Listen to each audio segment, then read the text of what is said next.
उसके पहले की ये रणनीति अगर आप देखेंगे तो पाकिस्तान का जो पूर्वी हिस्सा आपका है या पूर्वी पाकिस्तान कहलाता है और पश्चिमी हिस्सा पश्चिमी पाकिस्तान, लेकिन प्रशासन की जो इकाई होती थी, जो मुख्यालय हुआ करता था, वो कहाँ हुआ करता था?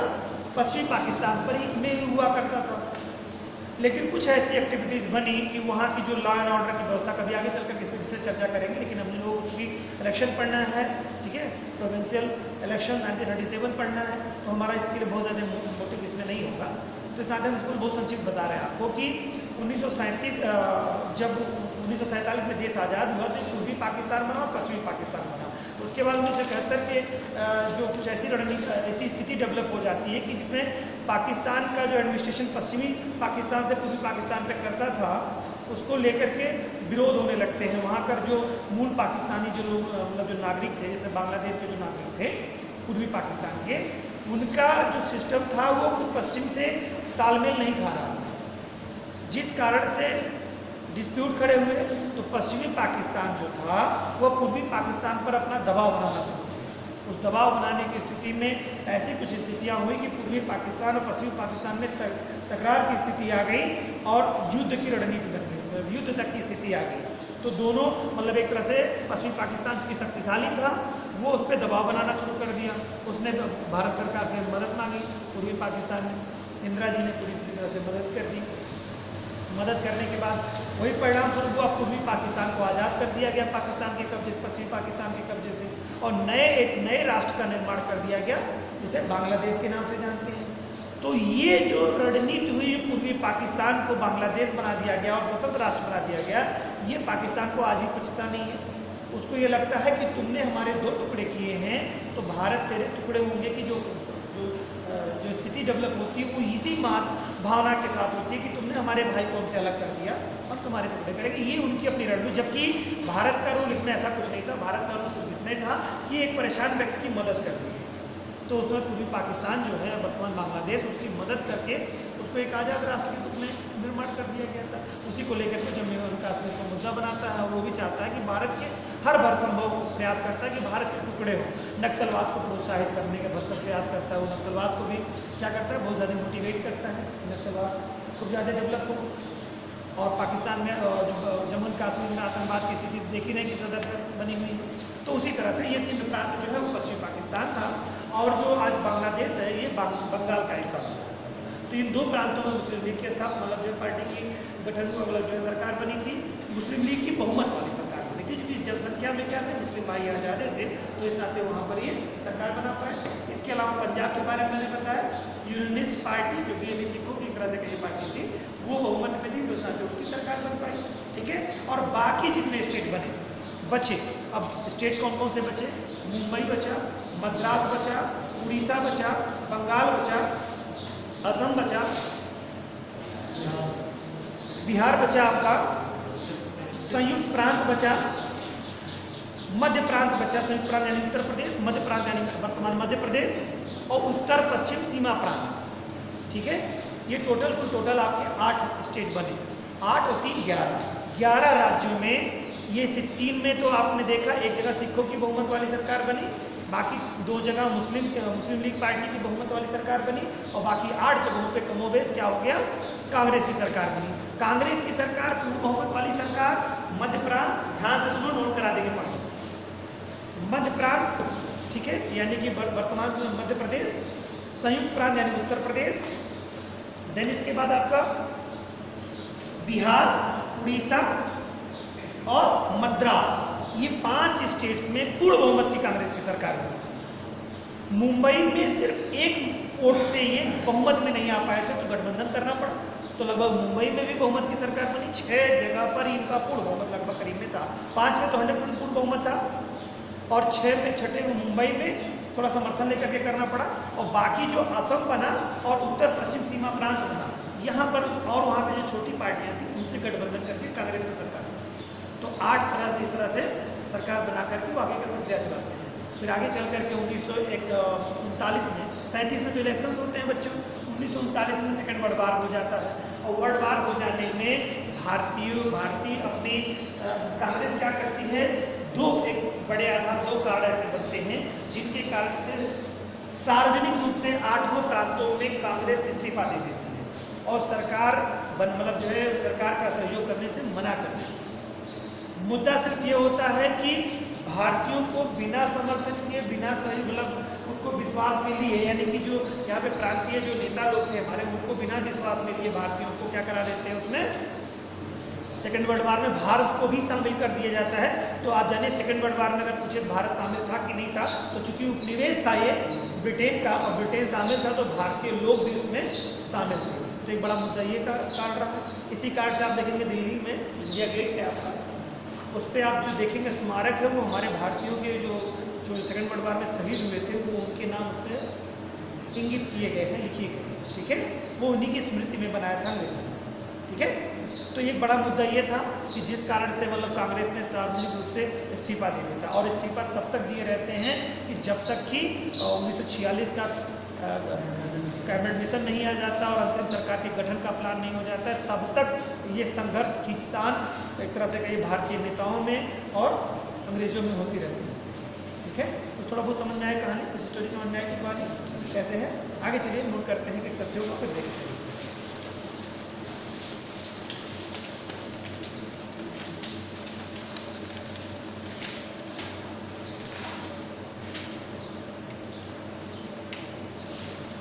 ठीक है, तो मैंने आपको बताया कि वो ये 1937 में अपने आप को क्या कर देंगे, इस्तीफा दे देंगे। और इस्तीफा देने का कारण क्या होगा कि तो सेकंड वर्ल्ड वार में इनको बिना बताए विश्वास में शामिल कर लिया जाता है। दूसरी चीज़ ये हो जाती है कि युद्ध के बाद के कुछ फैसले नहीं करते भारत के फेवर में कि हम जीत जाएंगे या वर्ल्ड वार जब समाप्त हो जाएगा तो हम भारतीयों को आज़ाद कर देंगे, इस तरह का कुछ वो डन नहीं करते हैं। तो इससे क्या होता है, कांग्रेस भारत के नेता उग्र हो जाते हैं। मतलब एक तरह से कहिए सरकार नहीं बनाना। उग्र का मतलब देखिए गांधीवादी विचारधारा के लोग थे, कांग्रेस जो गांधीवादी विचारधारा से चल रही थी। उग्र का मतलब यहाँ पे सहयोग नहीं करेंगे। वो क्या करते थे गांधी जी, अहिंसा के नाम पे वो क्या करते, सत्याग्रह करने लगते थे, सत्य चीज के लिए आग्रह करने लगते थे। सत्याग्रह मतलब होता है किसी सही चीज के लिए आग्रह करना, सत्याग्रह।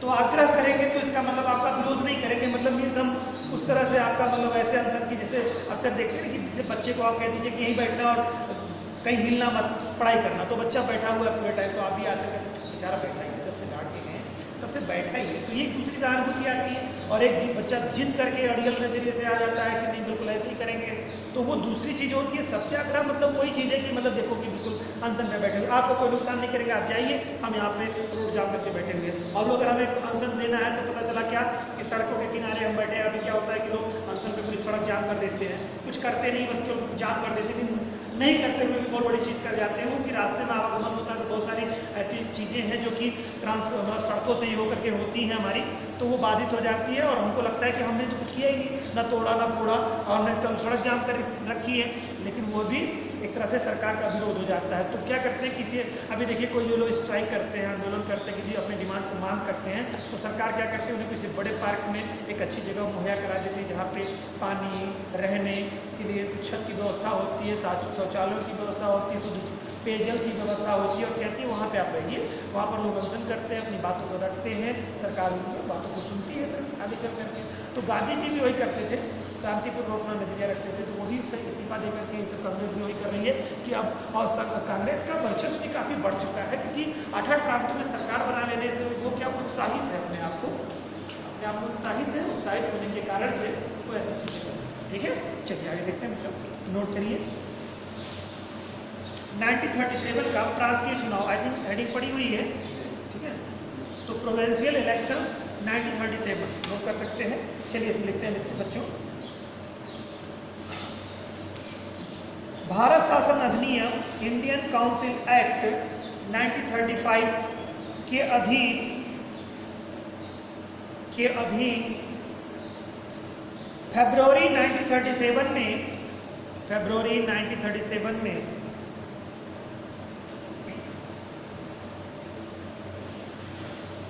भारत के 11 प्रांतों में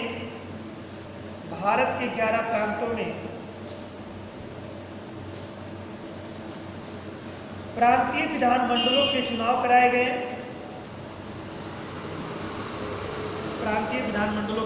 कराए गए।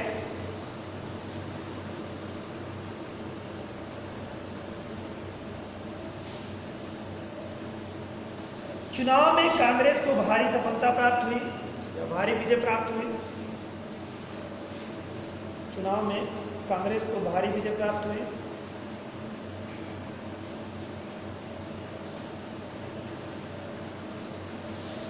कांग्रेस ने कुल 1585 सीटों में से 711 सीटें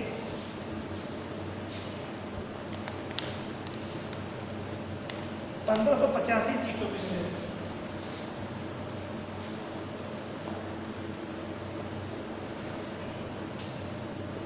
711 सीटों पर जीत हासिल की।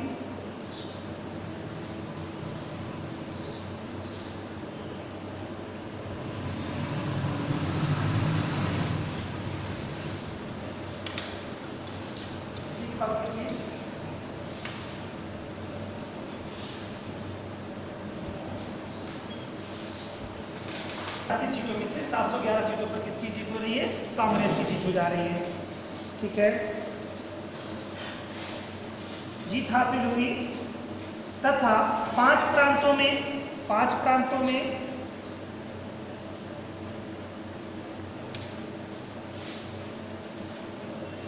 मद्रास, बिहार, उड़ीसा, संयुक्त प्रांत एवं मध्य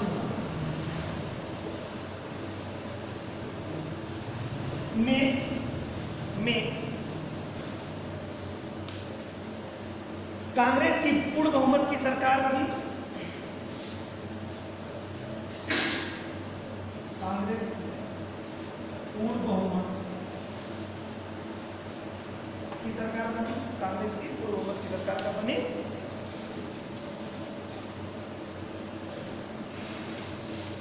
इन 5 राज्यों में, ठीक है, इन 5 राज्यों में पूर्ण बहुमत की सरकार बनी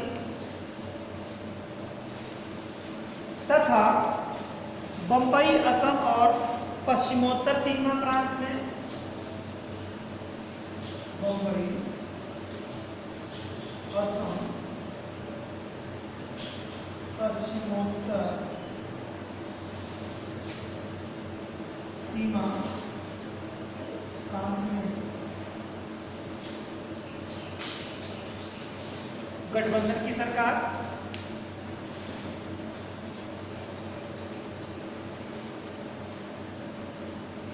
कांग्रेस से गठबंधन की सरकार बनी तथा कांग्रेस सबसे बड़ी पार्टी के रूप में उभर के निकली।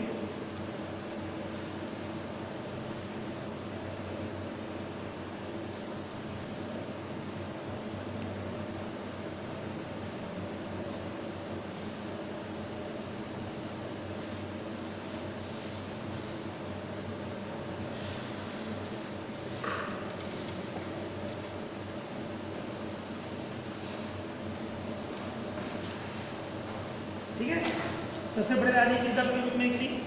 बंबई प्रांत में, मुंबई प्रांत में,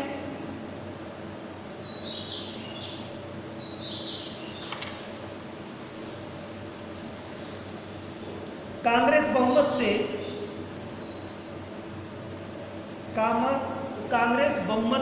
से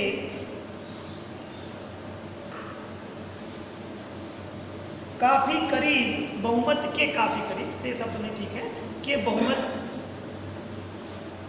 बंबई प्रांत में कांग्रेस बहुमत के काफी करीब 175 सीटों में से 86 सीटें, 175 में से 86 सीटें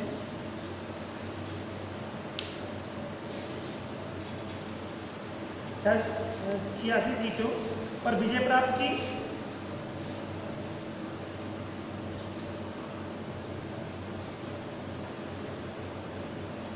तथा पश्चिमोत्तर सीमा प्रांत एवं असम में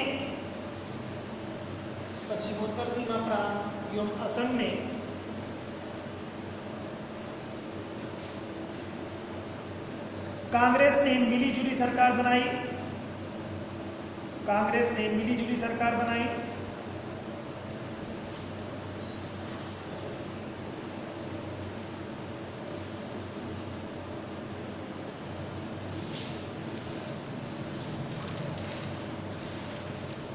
पंजाब में, यानी कि टोटल कितने स्टेट हो गए बच्चों?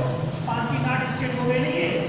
यही 8 स्टेट जो हैं, 8 प्रांत जो हैं, इनमें किसकी सरकार बनी है? कांग्रेस की सरकार। आप लोग को याद होना चाहिए सारी बातें ये। इसके अलावा 3 प्रांत आपके बच रहे हैं। मैंने क्या क्या प्रांत बताया था आपको? सिंध का प्रांत, ठीक है, बंगाल है, और कौन सा है? पंजाब। अब क्या होगा यहाँ पर? ये 2 क्षेत्र होंगे। यहाँ क्या मुस्लिम लीग यानी मुस्लिम जनसंख्या ज्यादा होगी, मैंने अभी आपको जिक्र किया। और ये पंजाब में होगी, किसकी जनसंख्या ज्यादा होगी? सिखों की जनसंख्या ज्यादा होगी। तो यहाँ पर क्या होगा? ये सरकार बनाने में ये दो कमेटी बड़ा रोल अदा करेंगी। तो मुस्लिम लीग की पार्टी की 2 जगह गठबंधन की सरकार में बढ़ चढ़ के हिस्सा लेती है, और यहाँ पर क्या होती है? सिख लोग यूनियनिस्ट पार्टी के रूप में रहेंगे, ठीक है। और बाकी क्षेत्रीय पार्टियों का भी इसमें रोल रहता है, लेकिन बड़ी पार्टी जैसे अभी मुंबई में आपने देखा 175 में से 86 सीटें कौन पा रहा है? मुंबई पा रही है, कांग्रेस पा रही है। तो कांग्रेस क्या है यहाँ पर? बहुमत वाली है ना, बहुमत से 1-2 आंकड़े से दूर है, समर्थन 1-2 मत का आपको मिल जाएगा, जीत जाएगी सरकार, ठीक है। तो ये चीज़ें हैं। 3 ये प्रांत हो गए, तो देख रहे हैं यहाँ पे, ये आपका 5 है, 3 8 और 2 10 11 प्रांत हो गए आपके 11, ठीक है। तो लिखिए इनके बारे में थोड़ा सा। पंजाब में यूनियनिस्ट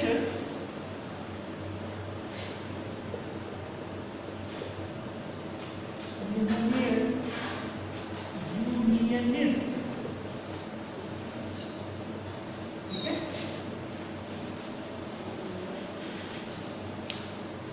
पार्टी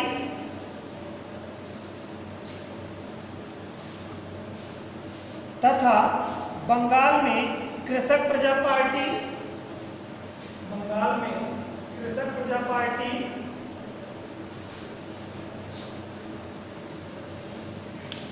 एवं मुस्लिम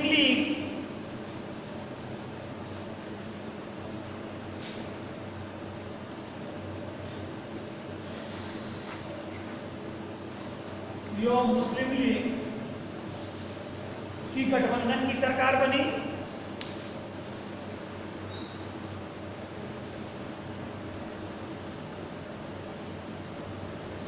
तथा सिंध प्रांत में सरकारी सहयोग से सिंध प्रांत में सरकारी सहयोग से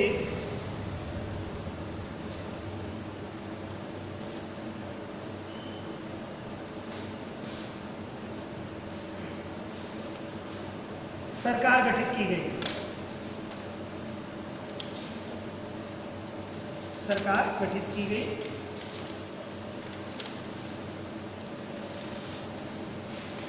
ये तो आपका हो गया, गवर्नमेंट के चुनाव हुए और चुनाव में किन किन की सरकारें बनी 1937 में। ये बातें आपको स्पष्ट हुई। अब आगे क्या होता है वो नोट करें। 1937 में संपन्न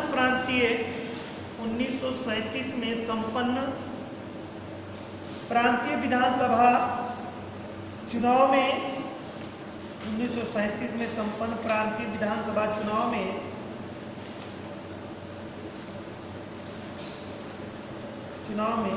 उत्तर प्रदेश, उस समय क्या कहते हैं उत्तर प्रदेश को?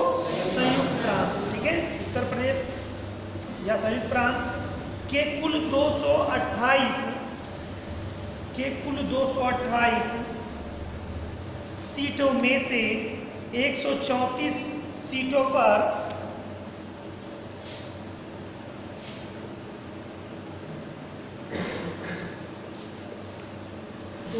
सीटों में से 137 सीटों पर कांग्रेस की जीत हुई।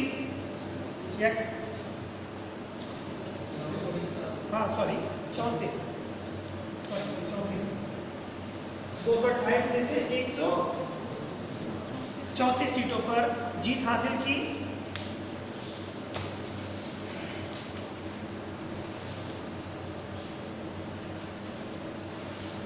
तथा अब ये देखिए 137 सीटें 34 सीटें जो हैं ये क्या बहुमत के आंकड़े के बराबर हैं या ज्यादा हैं? ज्यादा है। ज्यादा सीटें होगी इसका मतलब तो बहुमत की सरकार बन जाती है। ठीक है, तो यहाँ उत्तर प्रदेश के बारे में थोड़ा जिक्र कर रहा है। पहले मुख्यमंत्री कौन बने थे प्रांतीय चुनाव में उत्तर प्रदेश से? कोई बच्चा बता पाएगा? गोविंद बल्लभ पंत। वेरी गुड, बहुत अच्छा। चलिए, संयुक्त प्रांत में कांग्रेस ने अकेले सरकार बनाई,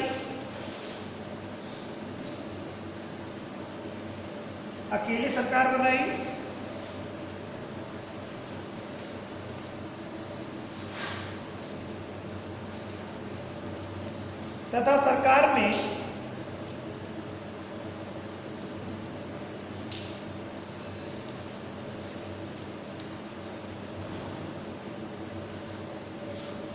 गोविंद बल्लभ पंत को मुख्यमंत्री बनाया गया। गोविंद बल्लभ पंत को मुख्यमंत्री बनाया गया।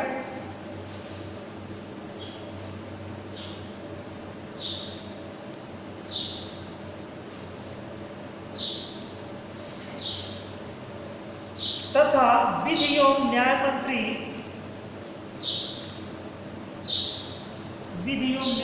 मंत्री के एन काटजू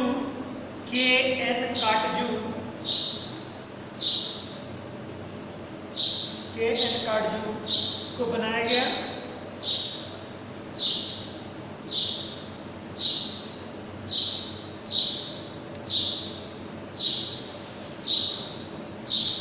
जबकि वित्त मंत्री रफी अहमद किदवई को बनाया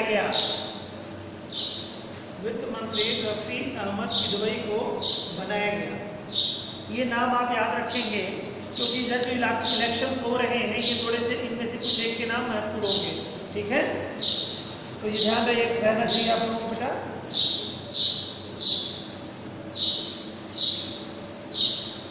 रफी अहमद किदवई को वित्त मंत्री बनाया गया, वित्त मंत्रालय की जिम्मेदारी दी गई, ठीक है। ये तो हो गया। अब सरकार बनेगी, लगभग 28 महीने तक कांग्रेस की सरकार रहती है, 28 मंथ। उसके बाद में वो इस्तीफे वाली बात आई जो मैंने बताई है, नोट कर लेते हैं, फिर बात करते हैं इस पर थोड़ा सा। लगभग 28 माह तक शासन में रहने के बाद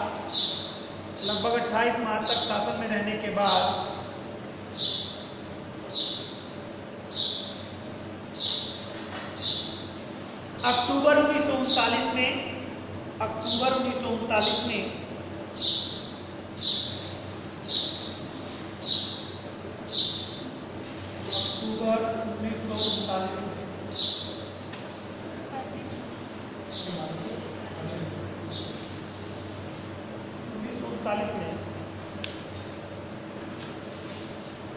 कांग्रेस मंत्रिमंडल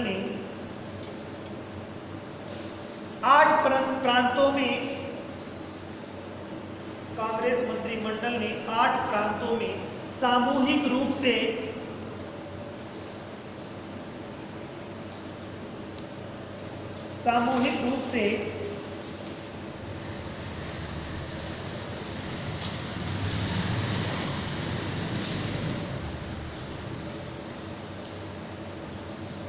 निम्न दो कारणों से इस्तीफा दे दिया।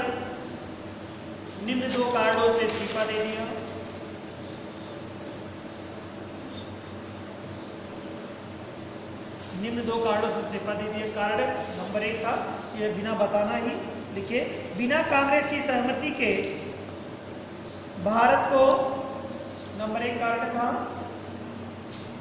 बिना कांग्रेस की सहमति के भारत को द्वितीय विश्व युद्ध में शामिल किया गया।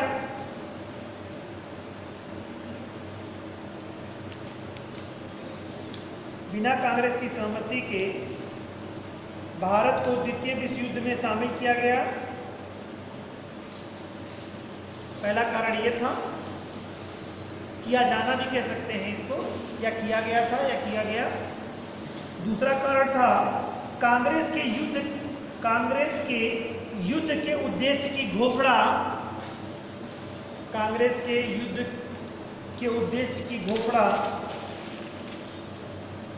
तथा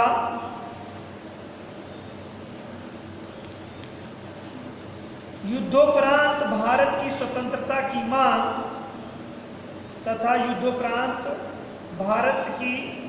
स्वतंत्रता की मांग, ये दो प्रांत भारत की स्वतंत्रता की मांग की उपेक्षा, स्वतंत्रता की मांग की उपेक्षा की गई थी।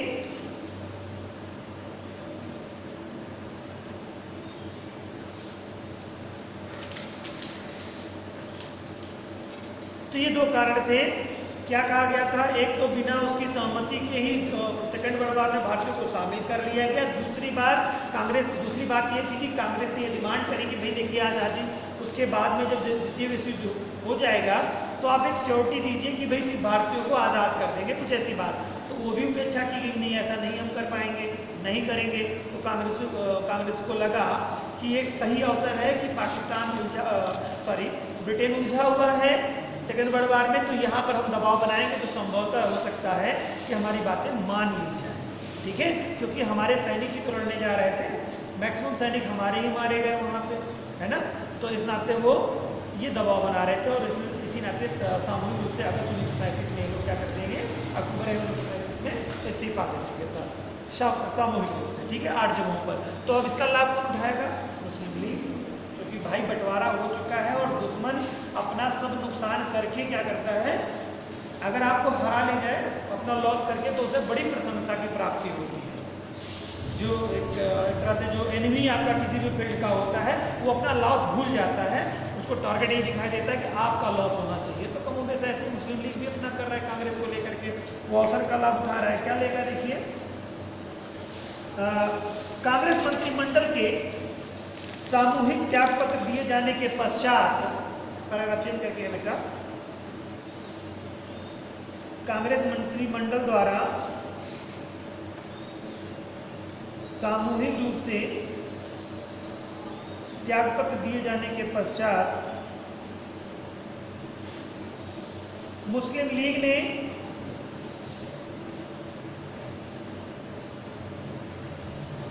बाईस दिसंबर 1939 को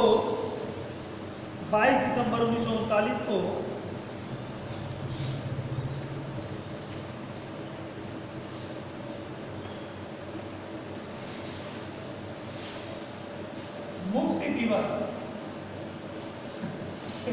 कह रहा है मुक्ति दिवस के रूप में उस स्थिति को मनाता है ना, कि मुक्ति मिली किनसे, इन कांग्रेसियों से मुक्ति मिल गई है। किसको? मुस्लिम लीग को नहीं, भारत को मुक्ति, प्रांतों को मुक्ति मिल गई कि चलो मुक्ति मिली इनसे, तो मुक्ति दिवस के रूप में उन लोगों ने मना दिया है ना। चलिए लिखिए, 22 दिसंबर 1939 को मुक्ति दिवस के रूप में मनाया, जिसका समर्थन डॉक्टर B.R. अम्बेडकर ने भी किया, जिसका समर्थन डॉक्टर B.R. अम्बेडकर ने भी किया।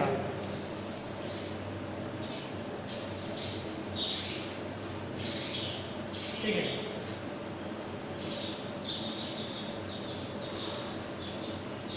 ये तो बात थी। अब अगला होगा, देखिए बेटा, अब होगी उलझन बढ़ेगी, क्योंकि कांग्रेस ने दे दिया है इस्तीफा, यानी कि भारत में कोई सरकार ही नहीं रह गई। और संरचना क्या बना दी गई थी कि भाई भारतीय मंत्री होंगे और गवर्नर जनरल की परिषद मिलकर के सारा काम कर लेगी। नाम होगा भारतीयों की सरकार है, वो करेगी कौन? British government. अब सरकार जब ध्वस्त हो गई, सरकार अब कोई सहयोग में नहीं है ना, तो अब क्या होगा, एडमिनिस्ट्रेशन में बड़ी प्रॉब्लम आने लगी। अब अंग्रेज बहुत थोड़ी संख्या में थे, एक तो सेकेंड वर्ल्ड वॉर में स्थिति में फंसे पड़े हुए थे, ऊपर से अगर ये सरकारी तंत्र जब फेल हो जाएगा तो उग्रवादी विचारधारा के लोग सक्रिय हो जाएंगे, फिर किस पे कैसे क्या किया जाएगा, तो लॉ एंड ऑर्डर की स्थिति बड़ी गड़बड़ हो जाएगी। इस नाते अब चर्चाओं का दौर चलेगा और प्रलोभनों का दौर चलेगा। बैठ करके कुछ बात होगी तो 1940 में बैठ करके डिस्कशन करने की बात होगी, वहाँ से सचिव महोदय चले आएंगे और कहेंगे कि भाई बैठ करके बात करते कुछ समाधान निकालते हैं। लेकिन मुस्लिम लीग अपना राग गाएगा और जो है कांग्रेस अपनी बात को मनवाने की कोशिश करेगी, तो कोई सेटिंग बैठ नहीं पाएगी। फिर वो कई दौर की वार्ताएं विफल होंगी, कमीशंस आएंगे, कमीशंस अपनी रिपोर्ट्स राय देंगे, तो उस पर भारतीय को पूर्ण स्वतंत्रता से नीचे की कोई बात नहीं उनको रहेगी, क्योंकि इस्तीफा दे चुके थे वो, तो पूर्ण स्वराज की मांग करते हैं, लेकिन पूर्ण शासन की बात करने लगते हैं। और वो ये कहते हैं कि संविधान सभा का गठन किया जाए और वो भारतीयों के द्वारा, और मतलब उनकी डिमांड बढ़ती ही जा रही है भारतीयों की। और इसी दौर में मतलब कमीशंस आएंगे, और दूसरी चीज़ क्या होगी कि वार्ता चलेगी, लेकिन मुस्लिम लीग के सहयोगात्मक न होने के कारण से या और राजनीतिक पार्टियों के सहयोगात्मक न होने के कारण से कोई काम बन नहीं पाएगा। तो इसी के दौरान 1940 का एक अगस्त प्रस्ताव आएगा, जिसमें वो प्रस्ताव रखे जाएंगे, प्रस्ताव में चर्चा होगी, शिमला समझौता होगा, शिमला में बात होगी, वार्ता विफल होगी। चलिए लिखते हैं उसके बारे में। 1940 का अगस्त प्रस्ताव, 1940 का अगस्त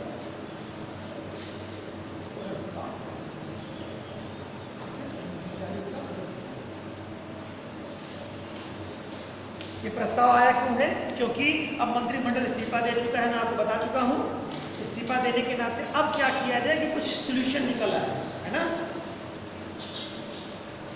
चलिए, कांग्रेस मंत्रिमंडल के त्यागपत्र से उत्पन्न, कांग्रेस मंत्रिमंडल के त्यागपत्र से उत्पन्न संवैधानिक संकट से उत्पन्न संवैधानिक संकट तथा युद्ध में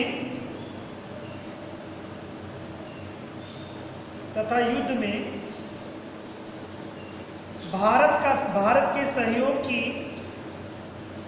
तथा युद्ध में भारत के सहयोग की आवश्यकतावश, भारत के सहयोग की आवश्यकतावश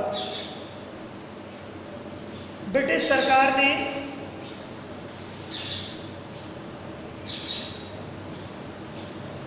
viceroy Lord Linlithgow, viceroy Lord Linlithgow, Lord Linlithgow,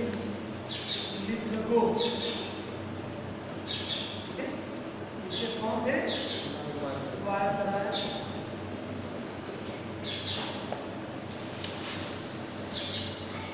British सरकार ने Lord Linlithgow, viceroy Lord Linlithgow के माध्यम से 8 अगस्त 1940 में, 8 अगस्त 1940 को, 8 अगस्त 1940 को एक प्रस्ताव प्रस्तुत कराया या किया, एक प्रस्ताव प्रस्तुत किया जिसे अगस्त प्रस्ताव के नाम से जाना जाता है। यानी ब्रिटिश गवर्नमेंट उस समय के वर्तमान के वायसराय लॉर्ड लिनलिथगो के माध्यम से एक प्रस्ताव जारी कराते हैं। उस प्रस्ताव में क्या रहता है बेटा? इस प्रस्ताव में कहा गया कि, इस प्रस्ताव में कहा गया कि,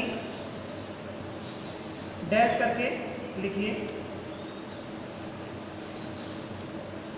कहा गया कि गवर्नर जनरल की कार्यकारिणी में, गवर्नर जनरल की कार्यकारिणी में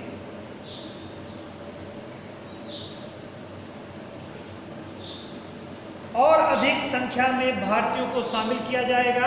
अब देखिए प्रलोभनों का दौर चल रहा है ना। गवर्नर जनरल की कार्यकारिणी में और भारतीयों को शामिल किया जाएगा।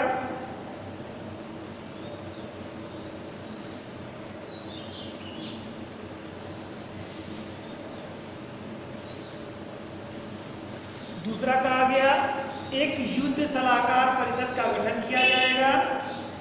एक युद्ध सलाहकार परिषद का गठन किया जाएगा, यानी कि युद्ध में जो भारतीय शामिल हो रहे हैं उसमें कांग्रेसी लोगों को शामिल करके एक सामंजस्य बनाने की कोशिश की जाएगी। ठीक है, क्या कहा गया? एक युद्ध सलाहकार परिषद का गठन किया जाएगा। युद्ध में सलाहकार परिषद का क्या मतलब, यहाँ क्या भाव आप समझ रहे हैं?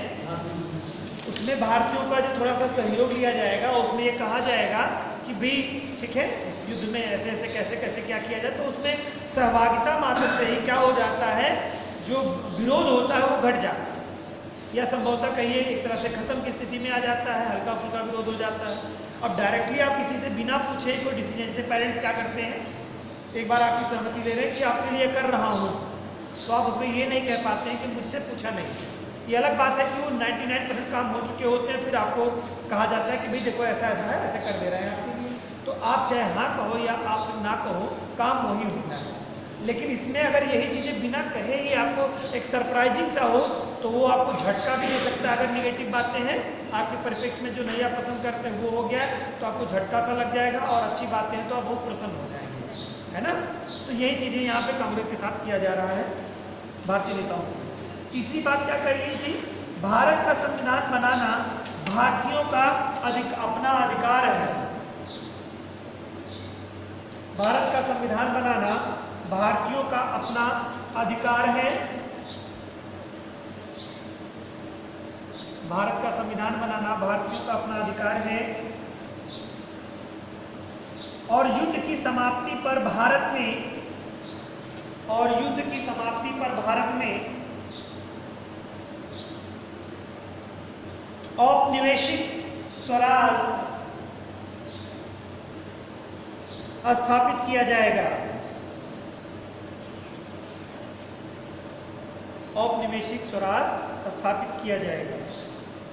ये वायसराय जो है 1940 में अगस्त माह में एक तरह से प्रलोभन लेकर के आते हैं, कहां पर, भारतीयों के सम्मुख। लेकिन भारतीय क्या थे, अब इससे संतुष्ट होने वाले नहीं थे।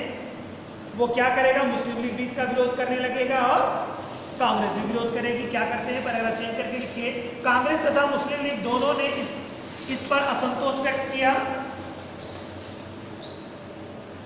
कांग्रेस तथा मुस्लिम लीग दोनों ने इस पे असंतोष व्यक्त किया।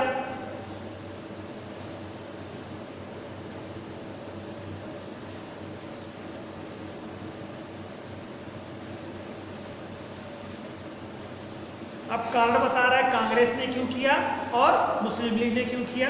लिखिए आगे, कांग्रेस जहां भारत की स्वतंत्रता से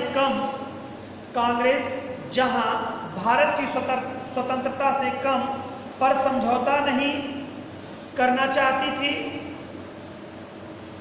कांग्रेस जहां भारत की स्वतंत्रता से कम पर समझौता नहीं करना चाहती थी, वहीं मुस्लिम लीग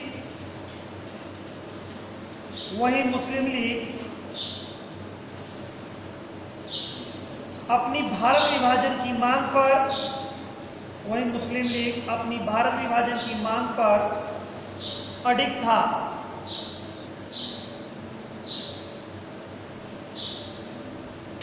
ठीक है, मुस्लिम लीग को क्या पड़ी हुई थी, अपने हिस्से की जमीन। और जमीन जब होगी तो वहां जनसंख्या होगी, और जनसंख्या होगी तो उसमें एक शासक होगा।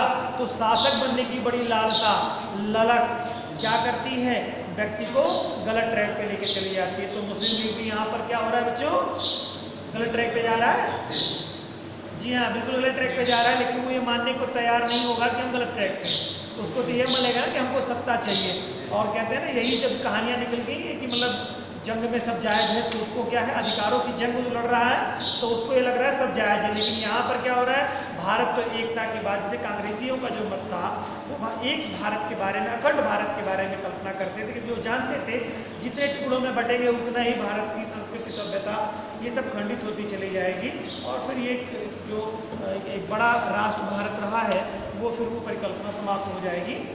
इस कारण से कांग्रेस जो है अब सबको अपना भाई समझती थी, सबको एक सूत्र में बांधने का कार्य करती थी। तो उनका कारण यह था कि भाई पूर्ण स्वराज से नीचे कुछ कम नहीं चाहिए। और मुस्लिम लीग को इस नाते विरोध कर दिया कि क्योंकि तुमने हमको बांटा नहीं, पाकिस्तान की वहाँ डिमांड नहीं मानी, इस नाते हम तुम्हारा विरोध करते हैं।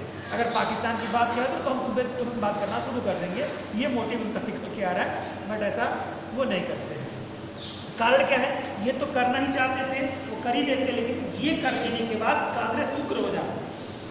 तो कांग्रेस चूंकि बहुत बड़ी संख्या में थी तो उनको भी वो उग्र नहीं करना चाहते थे कि बहुत बड़े 8 स्टेटों में जिसकी सरकार हो और 2 स्टेट वालों को कह दीजिए कि आपको राज्य बना दे रहे हैं। एक तो भारत की एकता की बात कांग्रेस कर रहा है, आप बंटवारे की बात के लिए बात नहीं कर रहे, बंटवारा कर दिए हो तो ये बड़ी बात हो जाएगी। तो इस कारण से ऐसा रहा है। जो आगे देखते हैं, विभाजन की मांग पर ठीक था। परिणाम स्वरूप अगस्त प्रस्ताव असफल रहा।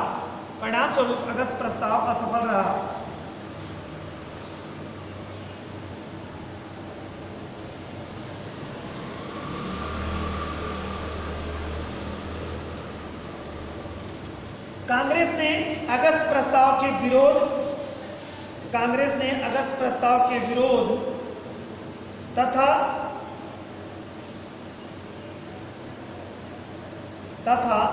युद्ध से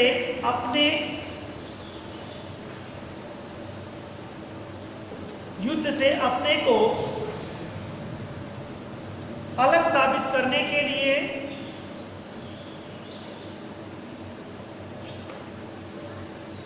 व्यक्तिगत सत्याग्रह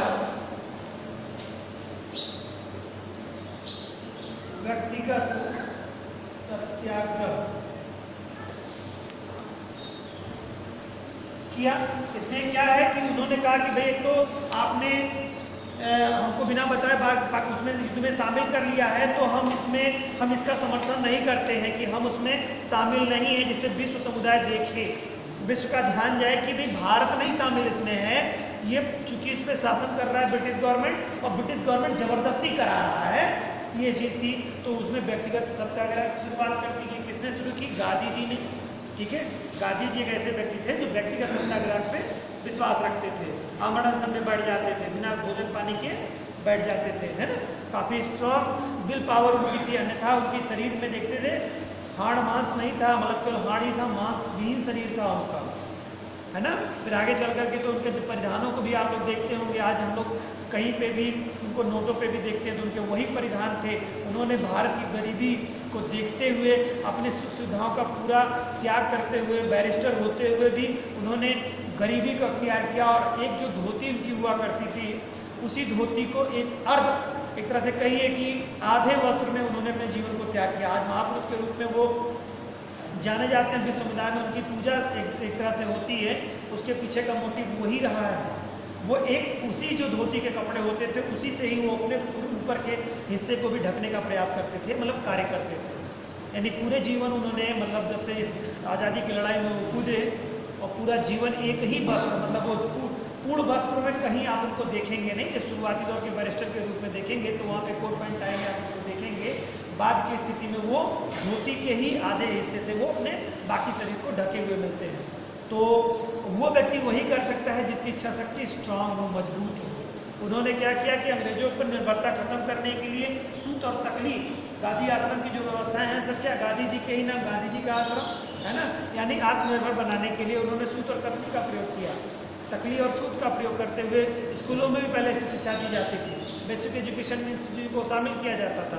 लोग खुद के ही कंबल को, मतलब एक चद्दर बनाते थे और कपड़े बनाते थे, धोती वगैरह बस खुद ही बनाया जाता था। ठीक है, तो ये चीज़ें थी गांधी जी। तो सत्याग्रह की शुरुआत की थी, इसने सत्याग्रह की सत्याग्रह की मिस्टर गांधी जी। ठीक है, गांधी जी। चलिए आगे इसमें देखते हैं। तो युद्ध से अपने को अलग साबित करने के लिए व्यक्तिगत सत्याग्रह आरंभ किया, और व्यक्तिगत सत्याग्रह को आरंभ करने वाले या पोषक, व्यक्तिगत सत्याग्रह को पोषक करने वाले महात्मा गांधी थे, या महात्मा गांधी जी थे।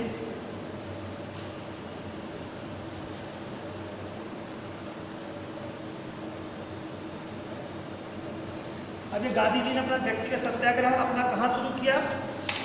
कोई बता सकता है किस जगह? स्टेट बताइए, स्टेट या फिर उसके आश्रम का नाम बताइए। पवनार आश्रम का नाम सुनते हैं, कहाँ पड़ता है?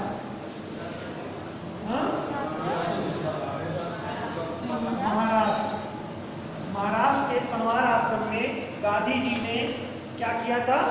पहली बार व्यक्तिगत सत्याग्रह स्टार्ट किया था। पहले व्यक्ति थे गांधी जी, दूसरे व्यक्ति थे विनोबा भावे। तो इसको मैं लिखा दे रहा हूं बेटा। आइए इसमें जो यहाँ पर व्यक्तिगत सत्याग्रह हो रहा है, वहाँ पहले नंबर पे विनोबा भावे जी हैं और दूसरे नंबर पे जवाहरलाल नेहरू। और शुरुआत करने वाले व्यक्तिगत सत्याग्रह की शुरुआत करने वाले कौन है? मिस्टर गांधी। यानी व्यक्तिगत सत्याग्रह की शुरुआत की थी गांधी जी ने। यहाँ पर जो विरोध किया जा रहा है प्रस्ताव का, उसमें पहले नंबर पे कौन है? विनोबा भावे। ये प्रथम सत्याग्रह रहते हैं, प्रथम सत्याग्रही। और दूसरे नंबर पे रहते हैं ये जवाहरलाल नेहरू।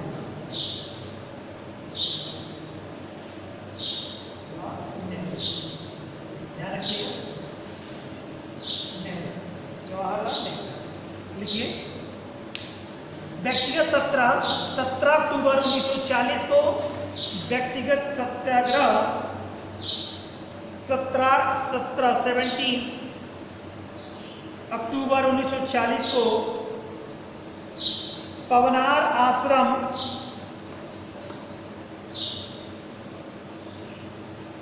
महाराष्ट्र के पवनार आश्रम कर सकते हैं, महाराष्ट्र के पवनार आश्रम में शुरू किया गया या से शुरू किया गया?